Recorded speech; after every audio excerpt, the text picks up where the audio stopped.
So Vitalik was born in 1994 in Russia and moved to Canada in 2000, where he went to school in Toronto.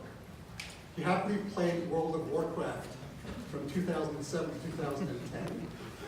But one day Blizzard, which makes the game, removed the damage component from his beloved Warlock's siphoned life spell. He cried himself to sleep that night and realized what horror centralized services can bring, and so decided to quit. So in 2011, he came across Bitcoin while in high school and co-founded Bitcoin magazine. In fall 2012, he came to study computer science at Waterloo. And the next year, he took a leave of absence, which I believe is still on. He founded Ethereum, which people know as the first global decentralized computer platform.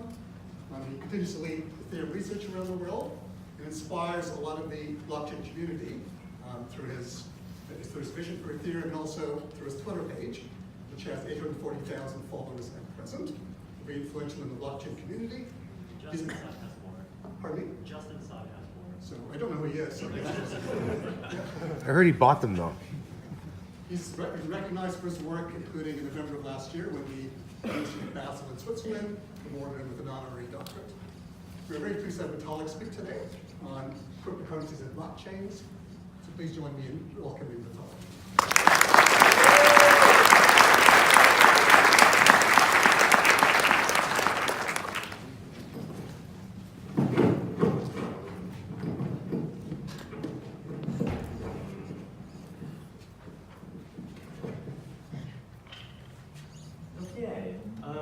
So today I'll be talking about just giving an introduction and kind of overview as to what cryptocurrencies are, what blockchains are, just what kinds of things you can do on blockchains other than cryptocurrencies, and also more generally kind of why I find them interesting in both an academic and a social sense. So first of all, what's in a blockchain, right? So I'm sure a lot of people have seen kind of pretty diagrams like this one before. A blockchain is a chain of blocks. That was so hard to figure out. So basically the idea is that it is this data structure that keeps track of a history of just things of some kinds that people want to collectively keep track of, right? So the originally motivating use case for blockchains was Bitcoin, this peer-to-peer digital currency that was launched at the beginning of 2009.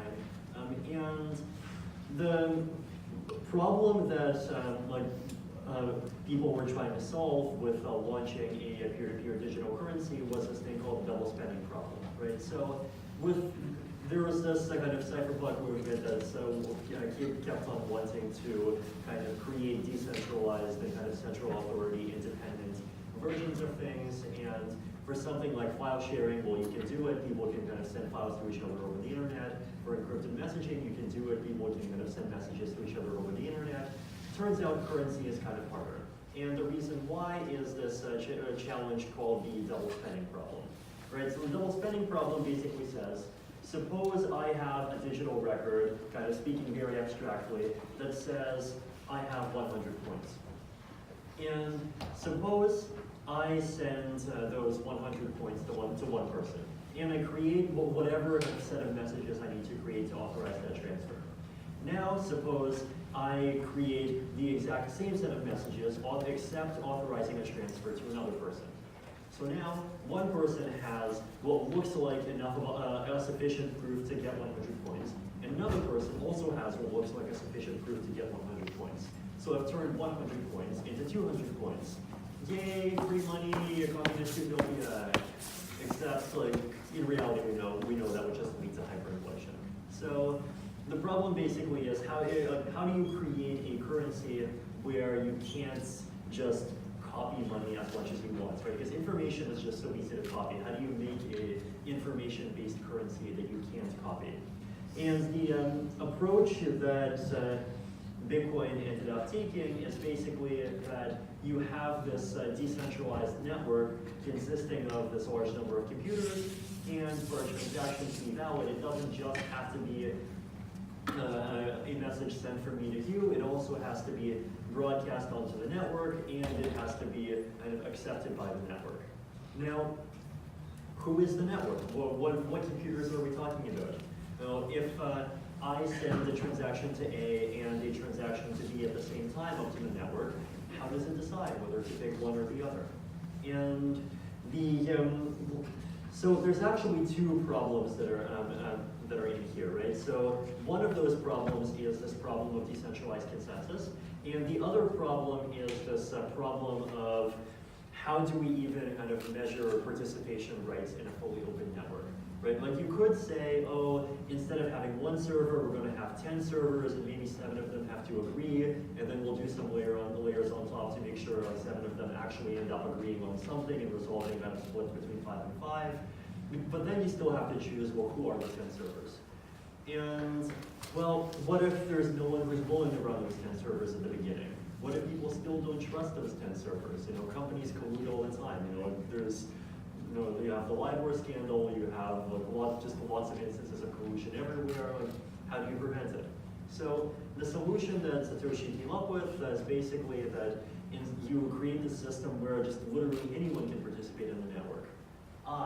But if anyone can participate in the network, then what if I join the network and I create 1 billion fake virtual machines, and then I pretend that these 1 billion fake virtual machines are legitimate computers on the network, right? And then I act like part of the network, and I have this kind of big overwhelming control over the network, and I just unilaterally decide what transactions the network code agrees on. So to prevent this, the Bitcoin used proof of work, right? So proof of work basically means that in order to measure the extent of one node's right to participate in the network, you basically measure how much computing power they have. And how do you measure how much computing power they have? Well, you basically require all of these nodes to be just constantly solving these mathematical puzzles 24/7, and like basically how many solutions you can crank out kind of dictates what your level of participation is in the network. And so if I send each transaction to one person, and then I want to do what's called a double spending fraud, and like basically take the money back by, say, sending another transaction to myself, then in order for me to be able to actually revert the consensus, I would need to have more computing power than the rest of the network put together. And so this is kind of the core underpinning of this Bitcoin system. So basically each one of these blocks, in order for it to be considered a valid block, it has to have one of these kind of mathematical puzzle solutions attached to it. And a block gets built, kind of points to a previous block, and so we have this chain of blocks that just keeps on growing over time. And you might ask, well, what if there's disagreements? What if there's two people that build 2 blocks on top of the same block? Well, eventually someone's going to build on top of one of them, and if there's a conflict, the chain that's the longest chain wins.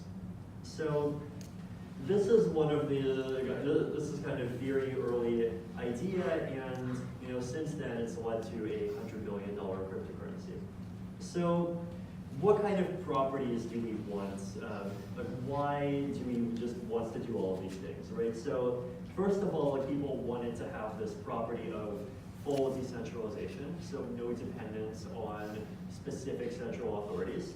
And basically the reason why I want to avoid central authorities is, well, before Bitcoin you had centralized digital cash, you had PayPal. And PayPal, well, what did they do? They started charging high fees. They started charging even higher fees if the payment was international. They started blocking people's accounts if they didn't like them. In many cases, even if they were perfectly legal, they started doing a bunch of things that lots of people didn't like. And so, the goal was that instead of trying to kind of spin up a competitor to PayPal and hoping that the people running it are nice next time, well, you make a system that doesn't require one particular group of people to be nice. And instead, you try to maximally rely on economic incentives. Fully open, so you want a system where anyone can participate as a transaction sender, as a transaction receiver, as a miner, so as a participant in this consensus, so in any of these roles. Anyone can participate on equal terms, no privileged parties. Censorship resistant, so it's extremely difficult to stop transactions from getting included into the chain. And it's expected to just keep running as long as there exists at least someone who's running these mathematical puzzles and cranking out new Bitcoin blocks. So this is an interesting technology because it integrates multiple categories of technologies and ideas. So one of them is just basically distributed consensus. Now, you can kind of argue that Bitcoin proof of work is a kind of consensus algorithm in the kind of formal definition of the term if you kind of add a couple of layers on top of it and people have sort of written papers about it. But most fundamentally, it just means getting different nodes in a network to agree on things, even if there's network latency, even if some of the nodes are actively trying to break the protocol. Now, but then distributed consensus by itself is something that we've had in different forms since the 1980s. So the next, so that's not the only thing, right? So the next thing is that we have proof of work as economic civil resistance. So this is this idea that you use measuring computers' ability to solve these mathematical puzzles as a way of distinguishing kind of quote real participants from like me trying to make a billion fake virtual machines. And then there's also this self-reinforcing economic incentive property, right? So Bitcoin kind of uses game theory at its core in many ways.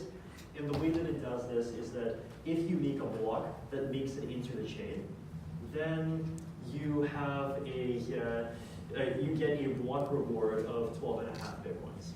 And if you create a block that is not part of the chain, then you do not get a reward, and you wasted a lot of money solving these mathematical puzzles.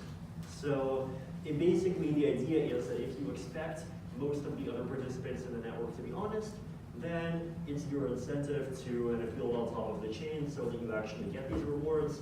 And why is everyone else going to be honest? Because they're also building on top of the chain because they want to save these rewards.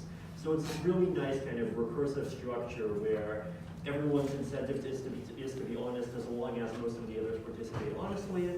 And in order for a Bitcoin currency to have value, it has to sit on top of a protocol that's secure. And why is there incentive to help make the protocol secure? Because the currency has value. So it's this kind of circular sort of chain of a set of things that all kind of feed into each other in this wonderful positive feedback loop, and it's successfully kept the thing running for 10 years. So what kinds of problems has it solved, right? So first of all, one of its major goals is to just be decentralized. And distributed consensus as a field, so this idea that you have like 5 or 10 computers, and let's get them to send messages to each other so that they all agree on something, even if some of the participants, maybe up to 1/3 of them, are trying to actively subvert the network. This is something that people have written papers about since the 1980s. The first one is from Leslie Lamport in 1982. The work has since then been kind of expanded into fully fledged consensus algorithms, things like PBFT. Now you might ask, well, why do you need like proof of work? Why not use these algorithms? And it's because, well, these algorithms all have this implicit model that you know that there exist these specific 10 computers, right? And in this sort of fully open and permissionless setting, there does not exist, even a list of 10 computers that we all trust. And so instead, well, we have to use proof of work. So important goal, to really be decentralized. So you have this kind of, the main challenges of this, one of them is what I call this kind of weight assignment problem, which is basically says, given some set of actors, how do we assign them weights? So how do we say, I have like 1% of the network, you have 0.5% of the network, he has 0.5% of the network, she has 0.7%. And cryptographic protocols that don't have access to kind of roots of trust, legal identity, whatever, so anyone can create as many accounts as they want. And so you can solve this problem basically only with economics, right? So basically, in proof of work, the quantity of these kind of expensive mathematical puzzle solutions that you come up with basically determines your level of participation in the system. And in proof of stake, which is this kind of newer and potentially more efficient paradigm, the number of coins you have inside of the system is this economically limited resource that determines your kind of level of participation in the network consensus. And then there's also the incentive problem. How do we encourage people to participate instead of not participating, and participate honestly instead of participating in some malicious way? So proof of work uses economic tools to solve both of these challenges. So this is Bitcoin, right? And Bitcoin's run well. I know it's run for 10 years. It's only broken twice. It's only almost broken like maybe once. It's processed a bunch of transactions. The price is up to about $4,000. Yay! But as the saying goes, right, cryptocurrency is only the first half. So around maybe 2013, when people started realizing that, hey, this Bitcoin thing works, this blockchain thing is interesting. Wait, this blockchain thing, maybe this blockchain thing, this kind of decentralized consensus mechanism is useful for more things than just Bitcoin.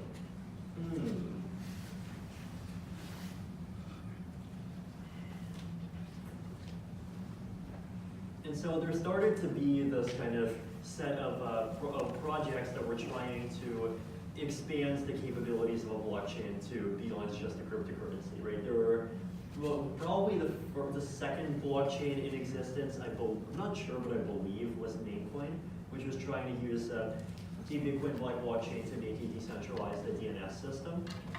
Then there were projects that were trying to let people issue other assets and use the blockchain to keep track of transfers of other assets. There was one called covered coins. There were protocols enabling more and more features. That one of the big ones was Mastercoin. People were starting these kind of Swiss Army knife blockchains that would support 10 different transaction types for 10 different applications. NXT was a big one at the time.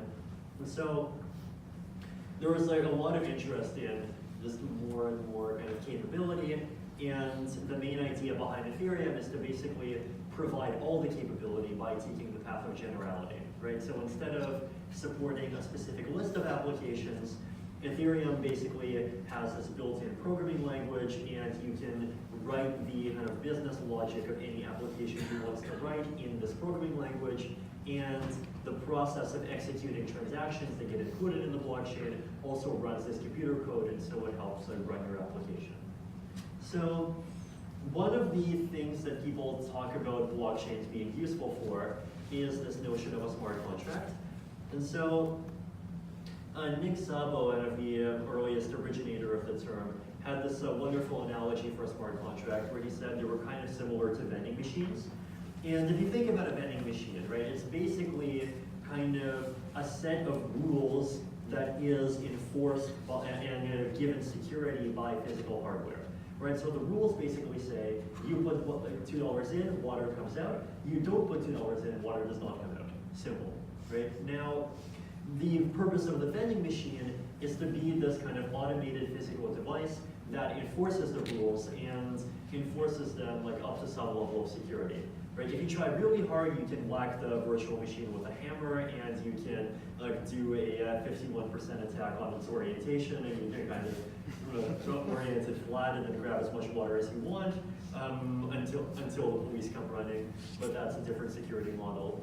But the point of basically vending machines do have realistically kind of enough security for their task, and they automate this task, and they reduce the need for like basically trusting human and sort of relying on human intermediaries. So a smart contract on a blockchain kind of is a digital equivalent of this, right? It's a computer program that directly controls ownership of digital assets and has the right to distribute them according to some pre-specified set of rules. So one simple example of this is 2 out of 3 escrow. So the idea basically is, let's suppose that you have a system where I have a phone, and I want to sell you this phone for, let's say, 1 Bitcoin, because you want to pay $4,000 for a phone for some reason. Actually, not one Bitcoin, this is on Ethereum, 1 Ether. So now it's cheap. So here's what you do, right? So first of all, you can initialize the contract. And when we initialize the contract, we have me the buyer, or me the seller, we have you the buyer, and we'll appoint some third party to be the arbitrator, right? So this is kind of like eBay arbitration. except the improvement that we're going to go after is that we don't trust any one of these three parties completely. We only, the only way in which this system can break is if 2 out of 3 parties both kind of act incorrectly or maliciously in some way. So step 1, we call the init function, and you call the init function, and so the buyer parameter of this program, so these are persistent variables, gets set to basically whoever sent the transaction. The seller parameter gets sent to be this argument of the smart contract. So in this case, it would be me. And the arbitrator would be set to just some other third party, right? So I don't know, let's say this water bottle is the arbitrator. So so what's going to happen is when you start the process of buying the phone, you're going to call init, and then you're going to send 1 ether into the smart contract. Now, after that, there's a few possible things that can happen, right? So the normal workflow is I take the phone, I ship it over to you, you receive it, and you are happy. And then to express your sheer joy and happiness of successfully receiving the product, you call the finalize function. And the finalize function says, oh, if the person calling the function is the buyer, then you basically send the money inside of the smart contract to the seller, which is me. So I get the money, the contract doesn't have money anymore, you can throw it away, and you're done. Yay. Now let's look at some less happy paths, right? So that's the happy path. So one less happy path is, I decide I'm gonna change my mind. I love this phone, it's a great phone, and I'm not gonna sell it to you for 1 ETH. And so I am going to call the refund function. And refund says if the message sender is the seller, then send the money back to the buyer. And so I'll just give you your money back. Now let's suppose I don't give you my phone, and I also want your ether. Now what's going to happen? Well, clearly you are not going to call finalize, because you did get your phone. I'm not going to call refund, because I'm a greedy jerk. And I can't call finalize, and you can't call refund, because the code doesn't let you. And so instead, we have to rely on the arbiter, right? And so both of these functions can be called by the arbiter. So the arbiter comes in, and he's like, hey, where's the phone, man? And if I still have the phone, then he's gonna call refund, and if the buyer actually has the phone, then the arbiter is gonna call finalize. Now, if the arbiter is malicious, then notice that the only power the arbiter has, the arbiter can't just control the money themselves. The arbiter can only send it back to the buyer or send it to the seller. So if the arbiter is dishonest, but the buyer or the seller are honest, then the buyer can just, if the buyer gets the money, the buyer can just voluntarily send it to the seller. If the seller gets the money and is honest and wants the refund, the seller can just send it to the buyer. So in any of these cases, you need 2 out of 3 parties to both be malicious in order for this protocol to not work, right? So this is just one example of how you can use smart contracts to get security guarantees that would not be possible without those smart contracts. So there's more complex examples that you can do with them. So this is a kind of somewhat more complicated and involved application. This is something called Uniswap. And the way that Uniswap works is it's a kind of on-blockchain decentralized exchange. So it's this smart contract where the smart contract holds 2 different kinds of assets. One of them might be ETH and another might be some other cryptocurrency. So in this case, we call them A tokens and B tokens. And the way that the exchange works is that basically it holds some quantity of A tokens, some quantity of B tokens, and the smart contract code maintains this hard invariant that the quantity of A that the exchange contract holds multiplied by the quantity of B that the exchange holds equals some constant K. And this hyperbola is the xy equals K curve. So let's say I have A tokens and I want to convert them into B tokens. What do? Well, kind of mathematically speaking, you can think of it as, well, I just specify a different point on the xy equals K curve that I want the contract to be. Right? So before the contract I had this much A and this much B, I want the contract to have more A and less B. And so I'm going to cover the difference in A, and the B tokens that the exchange loses go to me. right? And so I'm giving it A, and I'm getting B, and in the process, I'm also kind of bumping up the price, right? So you can look at the kind of the implicit derivative of the curve as basically just being the price of A versus B, and as more people buy A, the price goes up, and A gets more expensive. As more people buy B, the price of B goes up, and B becomes more expensive. So this thing is actually running right now, and it's in terms of like the amount of money locked in Ethereum applications, it's actually the third largest on the blockchain. So it has about $7 million of reserves that are locked inside of it, and people just use this as an exchange for trading assets, and it seems to be working great. So this is just one example of how smart contracts can be used to just design a